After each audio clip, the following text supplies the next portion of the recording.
Welcome back to Half the Battle. I'm your host, as always, Daniel Levy, and actually, welcome to After the Battle on Half the Battle. We're going to talk about what just went down last night. Brandon Moreno put an absolute masterclass on Amir Albazi. There was nothing remotely competitive about that fight. Erin Blanchfield dug super deep to get that 5-round decision win over the former two-time champ Rose Namajunas. You had Charles Jourdain getting his first win at bantamweight. Dustin Stoltzfus with the only knockout on the card. So we got a lot to talk about, my friends. So without further ado, let's get down to business. So in the main event, we had Brandon Moreno taking on Amir Albazi, and oh my God, like what a performance. And it's funny, I was so off about this fight. Yeah, my opinion going in, if you check out my breakdown of this fight, I was convinced that, hey, this is going to be one of those close 50-50 fights, and depends who's judging, and one little takedown here and there can say, like, it was it was the opposite of a 50-50 fight. Brandon Moreno showed that, like, it doesn't matter how burnt out he is, it doesn't matter that he's lost the belt twice. Like, he was on a completely different stratosphere than Amir Albazi in there. He was fighting at a different frequency. And listen, shout out to Albazi, man, to come back from that neck surgery. I think he had an issue with his heart as well. He doesn't have an issue with his heart in terms of his toughness, because that dude took a licking and kept on ticking, man. I mean, like, this dude ate 132 significant strikes and kept walking forward. So shout out Amir Albazi. You're a tough dude. I saw people online being like, Albazi sucks and this and that. Hey, if Albazi sucked, Albazi would have got finished at multiple points in that fight. But that guy does not suck at all. It just shows that Brandon Moreno's on a completely different level. And that's what Brandon Moreno proved. He showed that he's still in the mix, and that, listen, when you fight the best guys in the world, you're going to take setbacks from time to time, like you did to Pantoja and Royval. Now let's pull up the rankings and see what we think should be next for him, because it's evident that, okay, maybe you're 0-3 against the champ, and maybe you just lost to the number one contender, Royval, but he's in a situation similar to where Max Holloway was. Remember when Max Holloway lost to Volk like that third time, but he had to go back. He had to get some big wins in. He did it, got his way, won his way back to a title fight. And I think that Moreno, if last night's performance was any indication, I mean, just keep doing what you're doing. He looked fast. The volume was on point. There was a certain enthusiasm, and what's the right way to put it? He was assertive in there. He was letting his presence be known. He was showing Albazi that, like, hey kid, you've paid dues. You've made it to this point nicely. But now I'm not gonna just teach you a vet lesson. I'm gonna whoop you like I used to whoop my brothers growing up. You know what I'm saying? Like that was the kind of ass whooping he handed him. Like, he straight up took out the belt, took out the shoe, and yeah, Albazi had to be on the wrong end of that. So looking into these rankings, man. So here we go. So Moreno, he lost to Pantoja. He's 0-3 against Pantoja. He's 1-1 against Royval. So, a trilogy down the line, not next, but down the line. He just beat Albazi, number 3. He's already beat number 4, Kai Kara France. Well, number 5 is Tatsuro Taira. I mean, Moreno versus Taira. Is that not a sick fight? But, like, guys, I'm still under the impression that these rankings need a massive overhaul, and some of the guys that aren't even in the top 10 should be in the top 10. For example, I see Tagir Ulanbekov at number 12, and in, like, my opinion, I think that guy's a top 5 guy, like, in terms of talent and skill. Like, I think he's that good. So, there's lots of options. In terms of rankings, the fight that makes most sense is Moreno and Taira, but I could see a lot of different directions that they could go. Asu Almabayev, I'm not sure if he's got enough hype yet, though, to fight a guy like Moreno. Yeah, it's tough. Moreno's in that spot where Max Holloway was, where it's like, you're better than everyone else, but, like, not quite good enough to beat the champ. But at least in both their cases, they're former champs. So, I mean, it's not like Brandon Moreno has any lack of belts, in his closet at home or on his mantle. You know what I'm saying? So, yeah, whatever they decide to do, we'll be tuning in. But, like, again, looking at these rankings, it's going to be tough to match him up, because the closest guy, in terms of, like, the highest ranked guy that he hasn't fought is Taira, but Taira's coming off a loss. Alex Perez has zero business being number 6. Asu Almabayev, that kid's a stud, but I'm not sure if he's got the hype necessary. Manel Cape's a badass, but he's fighting Bruno Silva. So Tagir Ulambekov, like, how is he 12? He needs to move up, because I think he is that good. So we'll see what they do with him. And as far as Albazi, listen, you took your first UFC L. No one's exempt from that. And now there's tons of options for Albazi. You know, we mentioned Moreno and Tyra. You can do Albazi and Tyra. You can do Albazi and Almabayev.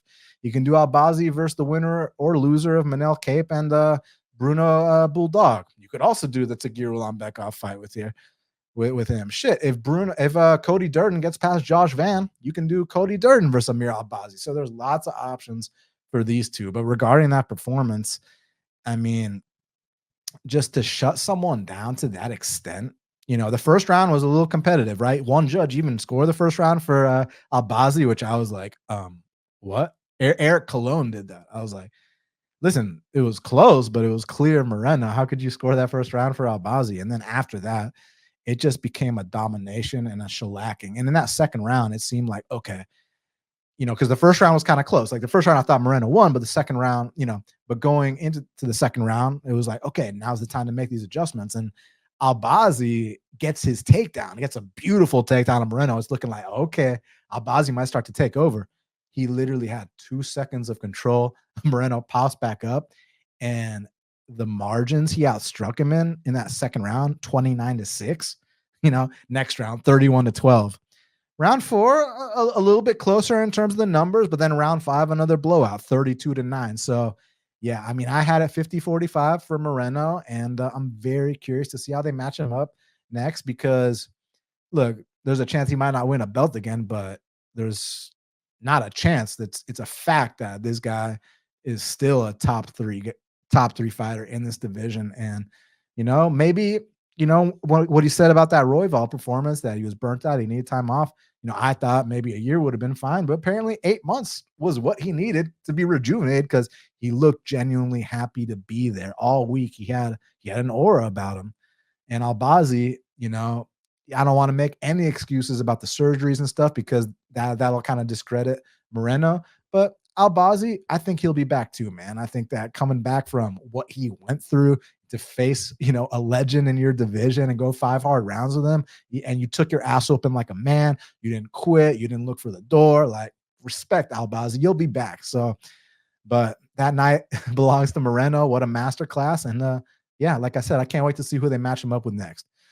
Co-main event, we had Erin Blanchfield versus Rose Namajunas. So I lost 1 unit on Albazi at plus 162. Like I told you, I expected it to be this close 50-50 fight.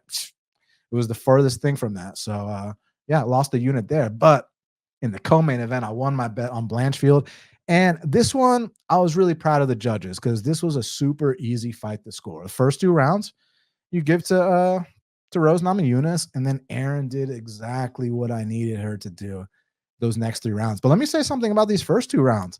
The first 2 rounds weren't blowouts for Rose Namajunas at all. Like, in fact, Erin was competing with Rose standing like this whole time, and she even got the better of the stand-up exchanges as the fight progressed. But in the early going, like, yeah, Rose, she's got that slick footwork, like her lateral movement, and just technically boxing. I mean, I said it in my breakdown, like, yeah, Rose has faster hands than Erin. Who doesn't Rose have faster hands than? You know, I said that, and that was the case. But Rose needs distance to operate. She likes to fight at a slower pace, and Erin did the perfect thing, keeping that pedal to the metal, just stay right in her face, throw punches in bunches, and she started boxing up Rose kind of midway into that fight.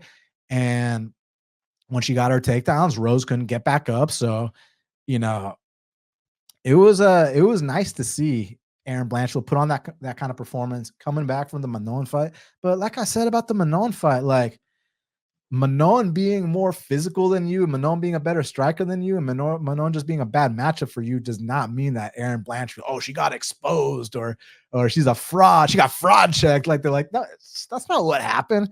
What happened was Manon's just a bad matchup for Erin Blanchfield, but Erin Blanchfield clearly proved she's still a top 5 fighter, and I think she can fight for a belt one day. Like, the fact that, you know, yeah, she got her takedowns, but like, can we please put emphasis on the fact that she outstruck Rose Namajunas for actually, if you look at the numbers, for 4 of the 5 rounds. Okay. The first round, Rose cleanly outstruck her. But when you look at the numbers, Erin outstruck her 25-23 in round 2, 11-9 round 3, 40-25 round 4, and 15-7 in round 5. And let me talk about round 4, because that's the one where Erin wasn't able to get her takedown, right? Rose stuffed the takedown.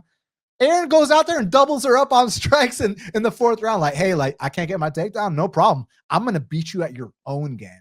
So it was simply a case where, like I said in the breakdown, and I'm sorry to keep saying, like I said, like, no one likes to hear words like that. No one likes a braggart or whatever, but is that even a word? No, but what I'm trying to say here is that in a fight like that, where it's 2-2 going into that 5th round, and it comes down to biting down that mouthpiece, making those adjustments, you're both tired. Who wants it more? Erin Blanchfield, cold-blooded, is known for digging deep in those situations, and Rose Namajunas isn't. So, yeah, and that's exactly what happened. So I was happy to cash a minus 134 there on Erin Blanchfield. And as far as what's next for her, let's take a look at these rankings. So Erin Blanch, wow, number 7. Yeah, that's some bullshit. Oh, sorry, I was looking at pound for pound. My bad. Okay, number three. All right, so let's see what we got. So we got Valentina as champ. We got Alexa Grasso number 1. We got Manon. That's not gonna happen. So and then we got Macy number 4. So Erin asked for Alexa Grasso. I don't mind that matchup. I'm gonna be frank and keep it 100 with y'all. Like, I get that Erin's only coming off 1 win, so Manon probably deserves that title shot more. I do think Manon 100% deserves the title shot over Erin. I mean, she beat Erin, but like, I low key think when you just talk about matchups, I think Erin's a bad matchup for Valentina. Like, I think that Erin, when she gets on top of Valentina, similar things can happen, man. And the thing about it is, Erin's not going to fight a slow-paced distance, like long striking match with Valentina with very low output. Erin's going to get right in her face. And then, of course, what happens when Erin gets on top? So I actually really think that Erin has a great matchup against the champ. Like, I think she can beat the champ. Now, as far as the former champ, Alexa Grasso, that's a little different because Alexa Grasso does fight at that higher pace. I think that Alexa Grasso can meet her in terms of like the output with the hands. Alexa does have cleaner hands than Erin. Most people do. But then again, Alexa isn't great at stuffing takedowns either. And you saw in her last fight against Valentina, wasn't it 1 takedown per round? Seal the deal like that. Erin can do that too. Maybe that's what she saw on the tape, and she's like, yeah, I want that fight. So I really think Erin Blanchfield has the potential to beat both Alexa Grasso and Valentina Shevchenko, but I think the uncrowned champ in this division is Manon Fiorot. And then also you have to bring up people like Macy Barber. You have to bring up Natalia Silva. I think that Natalia Silva is someone you absolutely have to keep an eye out for.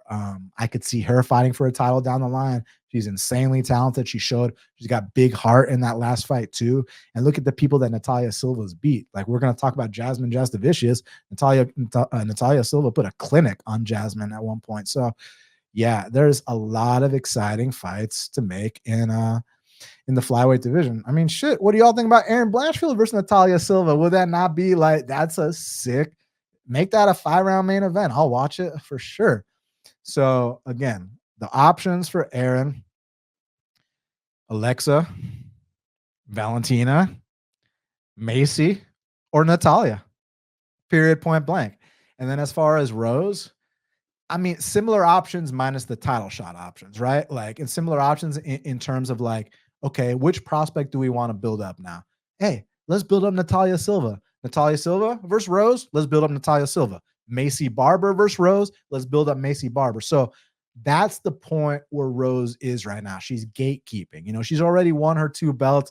Like, you can retire now. You'll be a Hall of Famer. You've done everything there is to do, and you're still competing hard with these girls. So you love to see it. But, you know, Rose Namajunas ain't about to go win no belt anytime soon. So I think, again, you have to build up these upcoming prospects. You know, what about that girl, Karine Silva? She's ranked well, actually, she has a fight coming up. So that's That's not happening. I think on Tuesday, Jasmine Josas-vicious is going to move up the rankings. You could see Jasmine and Rose. And again, Natalia Silva and Rose, Macy and Rose, lots of options for both these, elite flyweight fighters. So let's see what the UFC decides to do with them. Brandon Moreno versus Caio Machado, man. So Brandon Moreno walked out to Depeche Mode, fucking classic. I don't know if you want to call them a band or a group or, whatever, but classic musicians that are fucking badass and have some of the best songs of all time. Brandon walked out to that. I was like, okay, that's based.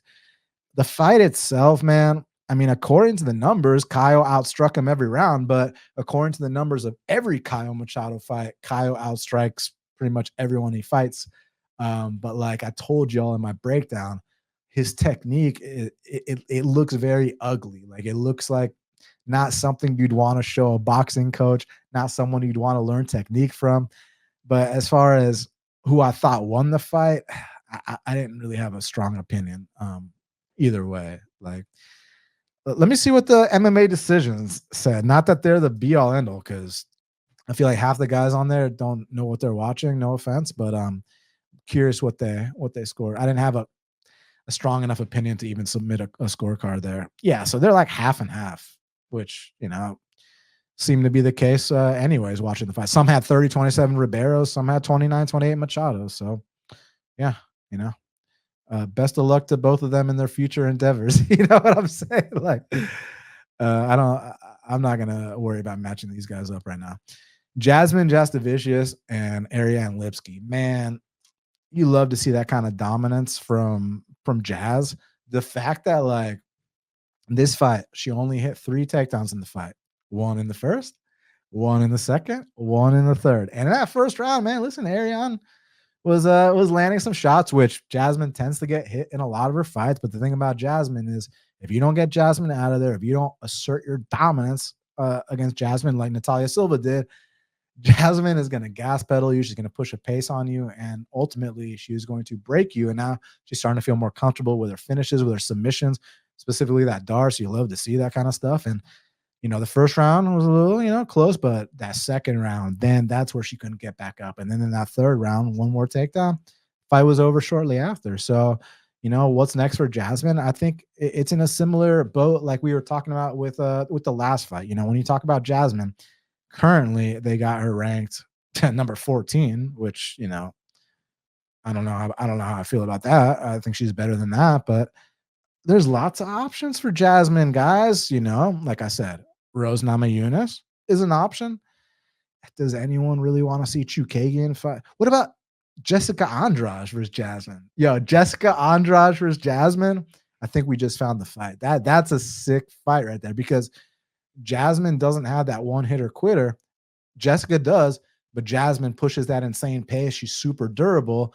This would be her first former champ, I believe. And every women's fighter in that division needs the Jessica Andrade test to prove that they're ready for that next level. I mean, Jessica Andrade just went tooth and nail with Natalia Silva. Let's see what Jasmine's got against Jessica Andrade. That's what I want to see. And as far as Erin Lipsky, listen, man, she seems like such a nice girl. It's unfortunate that certain parts of her game haven't been patched up until this point.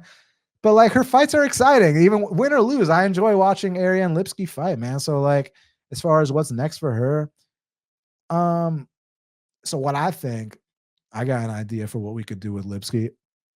So we got a fight coming up between Karine Silva and I believe Viviane Araújo. I'm actually very confident that Karine Silva wins that fight. And if I am correct in that assessment, I think you could do Lipsky versus Viviane Araújo. I think that's a good fight for Lipsky to get back on track. So yeah, that's what I'm thinking. Vivi versus Erin Lipsky. So the only knockout of the night we had was Dustin Stoltzfus, of all people, knocking out Marc-Andre Barriault. The grappler knocked out the striker, and he did it at his own game too, which was like the crazy part, man.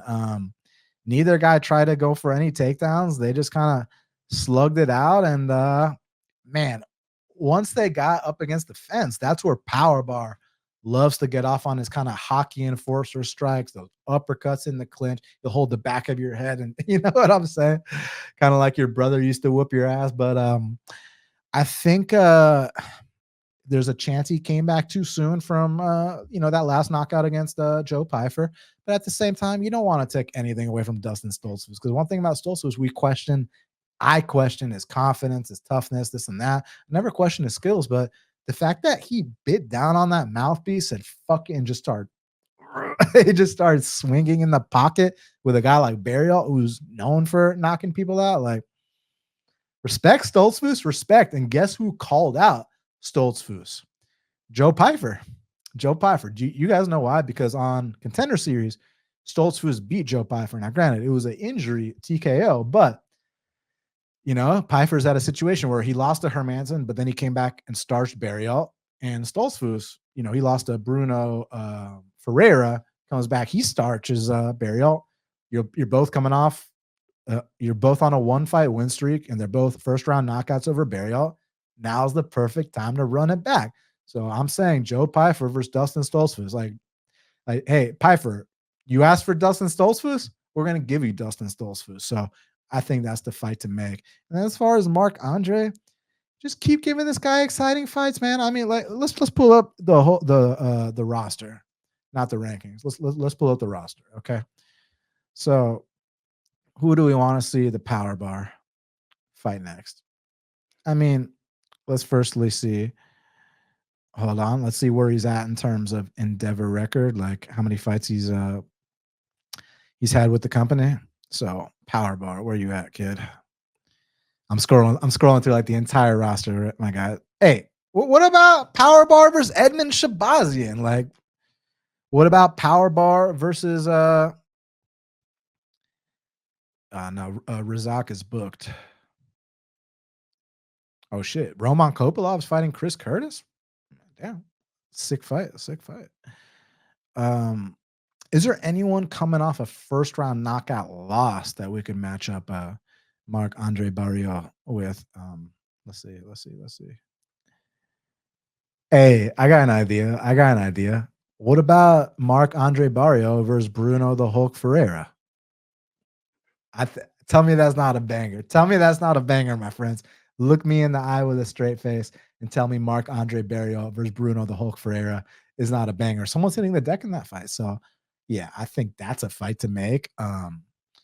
If you want to give him kind of a step back in competition, I think he's a little bit too ahead of a Cedric Dumas and stuff like that. So, yeah, I like my idea of Barriault versus Bruno Ferreira. I think that's the one.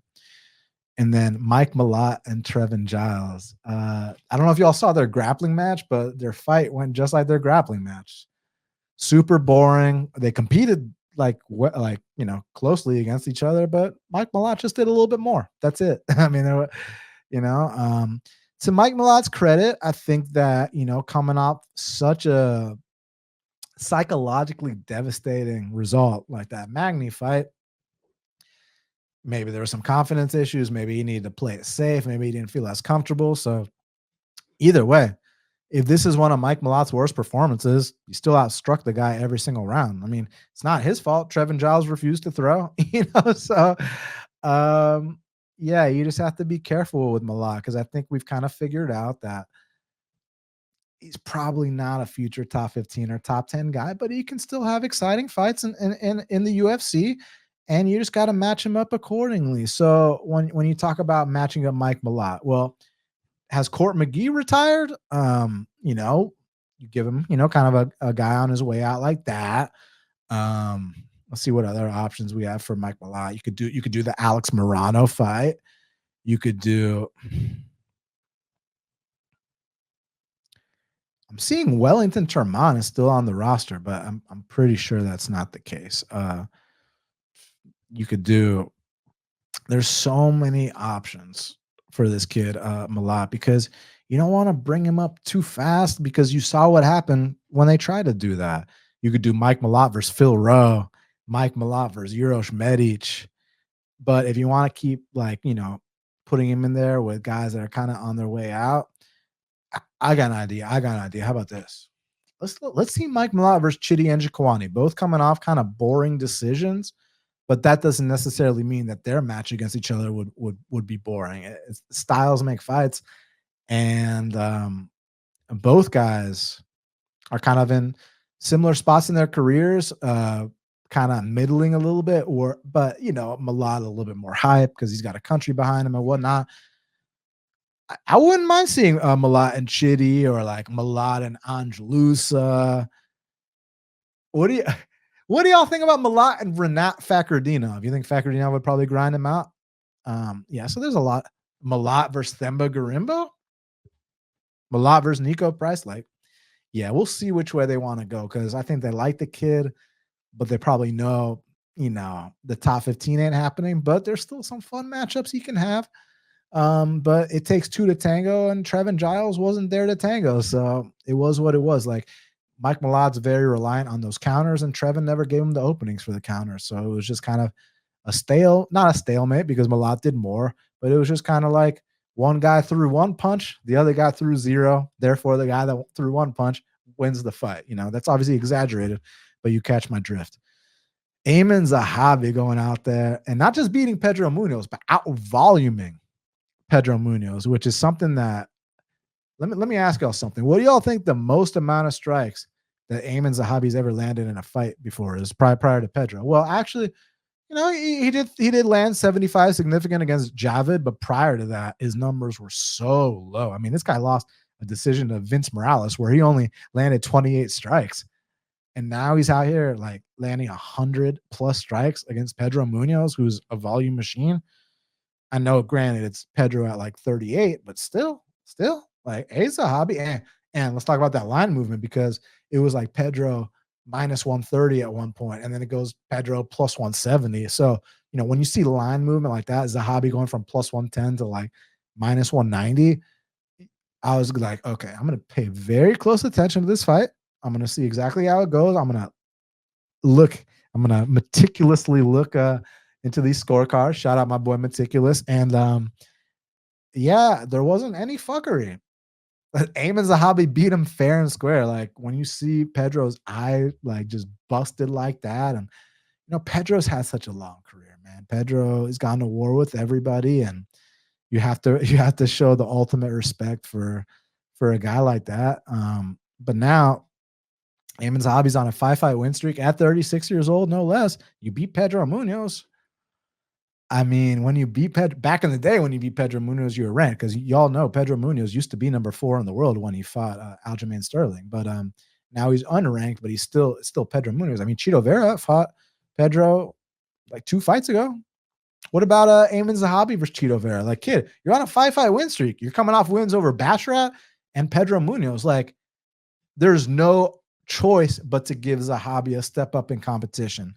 And with the strength of schedule that Cheetos had, fighting Sean O'Malley and Davison back-to-back, 2 former champs, it's like, maybe they're meeting each other at the right time. So maybe Chito Vera versus Amin Zahabi is the fight to make. So yeah, I like that matchup. So let's see. I mean, Zahabi, Chito might say that's not a big enough name for him or whatever, but I don't know, man.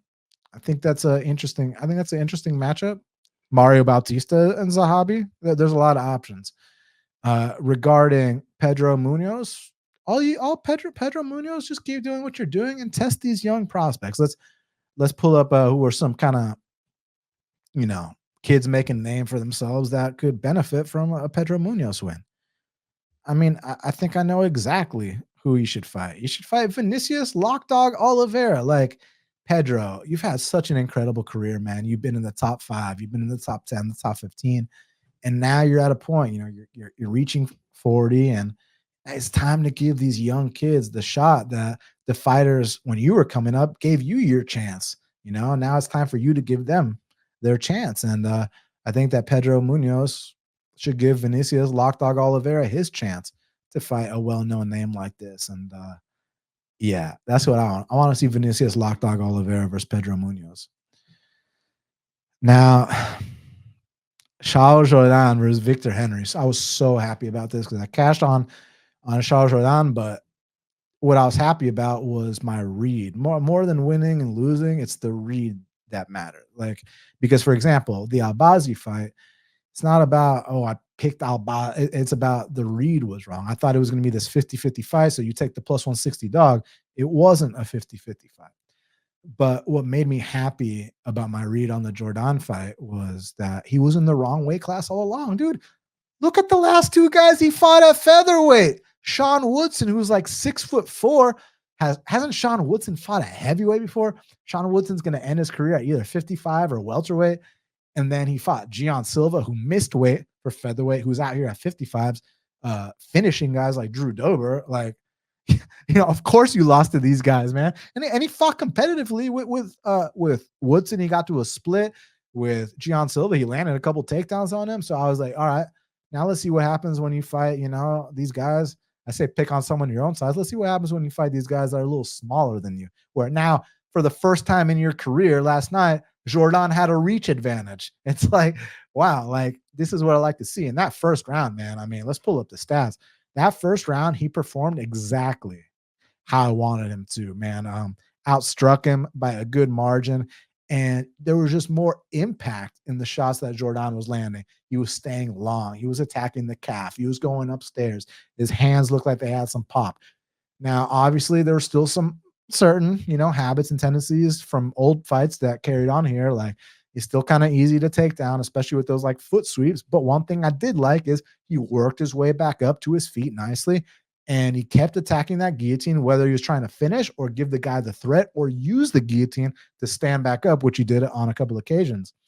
The fact that he was able to finish it, y'all know Victor Henry going to this had 30 pro fights and had never been finished. So to not only finish Victor Henry, but to do so via submission, we're talking about one of Josh Barnett's guys in Victor Henry. So that was a statement for me. But again, you have to put context on it. He beat Victor, who is a tough mother, but is a 38-year-old man. You know what I'm saying? So now what I think for Charles Jourdain, let's take it slow. Let's not rush, but let's take a look at the roster and see who we think Charles Jourdain should fight next. What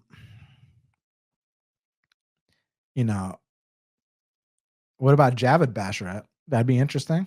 Both of them fought Victor Henry recently.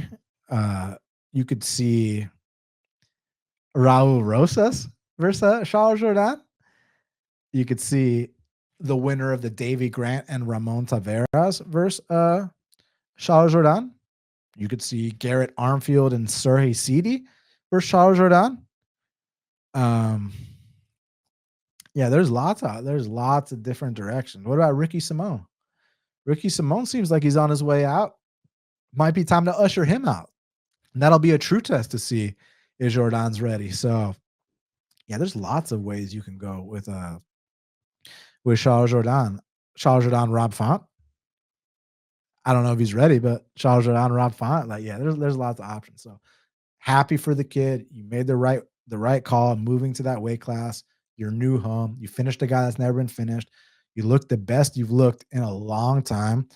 And I hope he can build off of this, keep patching up the holes in his game and go on to, you don't have to win every fight, but win some, lose some, and just hang around the UFC for a long time, because he is one of those entertaining fighters that always brings it. He's not humping legs. He's not, doing the bullshit we hate. Like, who doesn't love watching a Charles Jourdain fight? So, yeah, I hope to see him stick around for a very long time. And for Victor Henry, I mean, if you want to keep fighting, keep fighting. If you want to retire, that's cool. But if you don't want to retire, then we're unfortunately going to have to match you up with, some young stud, whether it's Sergey Cidi, whether it's Garrett Armfield, whether, Ayman Zahabi's way past Victor Henry at this point.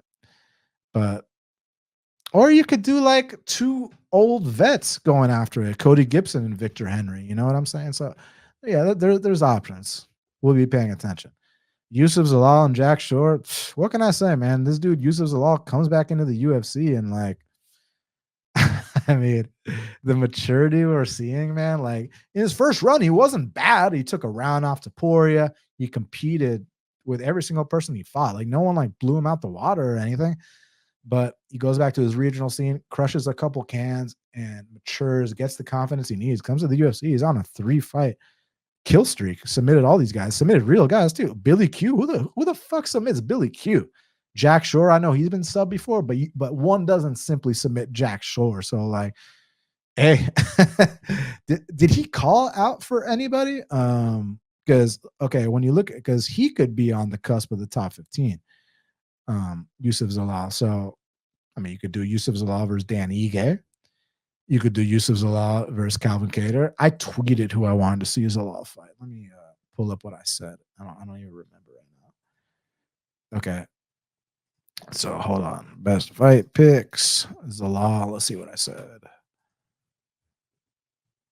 Oh, I put a poll out. I said, who should Zalal fight next? My options were Gian Silva. I personally don't think that's happening. Joe Anderson, Brito. I could see that. Bryce Mitchell. That's the one that had the most votes. Most people wanted to see Bryce Mitchell and Zalal. And Edson Barbosa. And I'm going to click on this and see what other responses people have. Some said William Gomis. Some said Ige. So there's lots of options. Let's just put it this way. Yusuf Zalal is in a very good spot right now. So let's see what he does next. And then Jack Shore, I hope they give him another chance. He's just in a tough spot because he's like too small for featherweight, but he's like too big for bantamweight. Yeah, I hope he can figure it out because the physique might not be there, but I do think the skills are there. So let's see what they do with him. Romanov and Nascimento. I'd prefer not to talk about that fight. I mean, I feel like Nascimento had so many opportunities to put it on him standing. Like he had a gas Romanov in front of him. And I don't know if the Black Beast knockout loss diminished his confidence, but he just didn't have that, that incentive to really let things go. And because I think that Romanov gets that gas against other guys that get back up from his takedowns and they have him huffing and puffing and running away. Other guys are going to close the show. I'd like to see Alexander Romanov versus the Black Beast, assuming the Black Beast, his health issues are in line, or when he does get them in line, assuming he's going to fight again. I'd like to see Romanov and the Black Beast because I can see a situation where obviously Romanov can take him down multiple times, but I also see a situation where he takes down Black Beast. Black Beast explodes back up and knocks him out like he tends to do. So Romanov versus Black Beast, I want to see that. And then I also want to see Black Beast versus Rosenstruck. Why do they keep like not making that fight? I want to see that fight. Serhi Cidi and Garrett Armfield. Man, what a sick fight. What a sick fight. Listen, I know the decision wasn't the best, but like, can we please give these two credit? Can we please praise Serhi Cidi and Garrett Armfield and just look at them? How did they not get fight of the night, first of all? And then also, like, these are the kind of guys that fight how we want to watch people fight.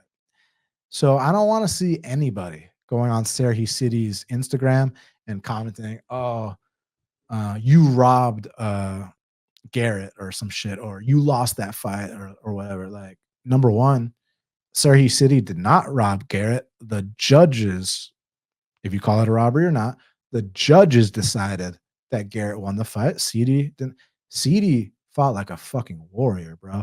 Cidi was getting rocked and he dug deep and he's just a dog and he fights hard.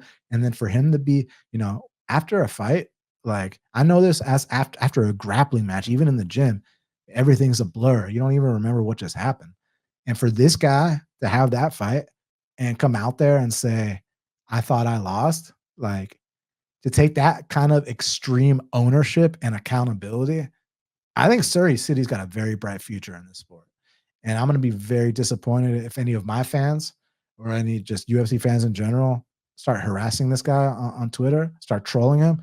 That's not the guy you troll, okay? The guys you troll are like, the guys that get knocked out with knees and then they call them the champ. Like when you get your ass whooped and they call you the winner, yeah, that's someone you troll. And again, people are gonna be like, but Serhi got his ass whooped and they called him the winner. That's not what I'm talking about. That fight was a war. Okay. I'm talking about You guys know what I'm talking about. I'm talking about when you play the stupid game on your knees. You know, they finally eliminated that rule. Thank God. Like, thank God. And you know, when people pull these cheap tricks and stuff like that, those are the guys you make fun of. Guys that they call when you get knocked out by a knee and they call you the winner. Yeah, go troll that guy. But to troll Serhi Cidi when he fought his heart and his balls out, like, please don't do that. And as far as Garrett Armfield, man, he looked the sharpest he's looked in the UFC. He hurts everybody he fights with his hands, and he started to mix in some takedowns, which I liked. I didn't like it in that first round because he was having so much success standing that I felt like he almost possibly gave away that first round when he like dove headfirst into. I got to rewatch if it was a Darcer and Anaconda. Based on the defense he used when he was pushing off the hips, I think it was an Anaconda, but I've only watched it live last night, and then I went to a party after, so I need to rewatch it. But Garrett survived some tough spots, and man, Garrett's hands looked on point, and to see him mixing up all the areas of his game, like I think Garrett's good in every area. It's just more about just putting it all together. And with Serhi Cidi, he's just green, man. Like we saw that in the Tavares fight. We saw it last night. He just needs some more work and needs to use his range. You're a 5'11" bantamweight, man. Keep these guys on the outside, blast these kicks, utilize that jab. His offense I love, but that defense, that head strike defense, just needs a lot of work, man. And the takedown defense might need some work too, as we saw last night. So, but I don't think Serhi Cidi should hang his head at all. He's just a kid, man, and he fought his balls off. He gave us the kind of fight we want to see. Garrett Armfield, shout out to him. You did a great job too, man. So, as far as I'm concerned, that was the fight of the night. And I think both guys are studs, and I look forward to seeing what the UFC do with them next. So, Cody Gibson versus Chad and Hellinger. You know, Chad Hellinger's a tough dude, man. Like, there's so many spots where he could have quit. He could have looked for a way out, and he didn't. And he's so massively outsized. Like, you can tell he's like that 5'4" dude that probably has like a 5'9", like 10 out of 10 chick. Like he's like they have to fucking wheelbarrow his balls. You know what I'm saying? Like, Chad and Hellinger is a bad boy, man. You're just physically outsized. You know, it's funny if you ask each guy, or if you just watch the fight and you talk about who got hurt more in that fight, and Hellinger hurt Cody Gibson more than Cody Gibson hurt and Hellinger. But how much control time did Cody Gibson have? Yeah, exactly. 12 minutes and 25 seconds of control time. So even though on Hellinger clearly landed the harder shots, it didn't matter because he was controlled for the majority of that fight. So I hope they don't cut in Hellinger. You know, yeah, I'm not sure who I want to match him up with, and I'm not sure who I want to match Cody Gibson up with. But either way, both guys 37. You know, they're gonna unfortunately be fed to prospects. That's the circle of life and how the sport goes, my friends. But yeah, I enjoyed watching it, even though like I picked Cody Gibson, but how can you not root for Ant Hellinger? He's like the little engine that could. So he reminds me of like a Canadian Frankie Edgar, but that's like past his prime. And then last but not least, Jamie Lynn Horth versus Ivana Petrovic. That was a really close fight. It could have gone either way. Yeah, I think both girls need a lot of work. I think that the optics from Petrovic in the second and third round, she looked just visually fatigued and kind of demoralized. And I think that kind of sealed the deal for Horth in that second and third. But, you know, I could see an argument either way. But one thing I will say, we'll take Petrovic in the NFC. No questions asked. She can definitely sell tickets. So, if she doesn't have any fights left on her UFC contract, and y'all know her management, have them hit me up. We'd love to get her in the NFC. But guys, thank y'all so much for joining me on this special edition of After the Battle on Half the Battle. I'll be back later this week, assuming there's a UFC this week. Let me double check that. There sure is. Carlos Prates taking on Neil Magny, Cody Garbrandt, Miles Johns, or as we like to say in Brazil, Cody Garbrandt. And you got the rematch between Dalby and Zaleski. Those guys fought each other in their UFC debuts, and Dalby won a split decision in Brazil. And yeah, there's some other good fights, some UFC debuts on the card, and some good returns. Yeah, so y'all already know the deal. I'm gonna be back to break that down. So fear not. Y'all do me a huge favor. Smash that like button for me. Hit the subscribe. Please leave me a comment. Share if you feel so inclined. You can follow me on Twitter at Best Fight Picks, at Half the Battle HQ, on Instagram at Half the Battle Pod, on TikTok at Half the Battle Podcast. And then the YouTube, for those that are listening on the audio platforms, the YouTube is at Half the Battle Official.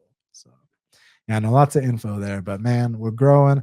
Let me know what other kind of stuff y'all want to see on the channel, man, because I feel like I don't feel like I am. I know I am pumping out the most content I've ever pumped out in my life. But at the end of the day, I'm here for the people, and I want to give the fans what they came to see. So there's something you want to see more besides telling me, I want you to pick more winners. Trust me, I want to pick more winners too. I want to win more bets. We're on a nice little run right now. Let's keep it up. Let's stay humble. Let's look at each matchup individually, and let's take it from there, guys.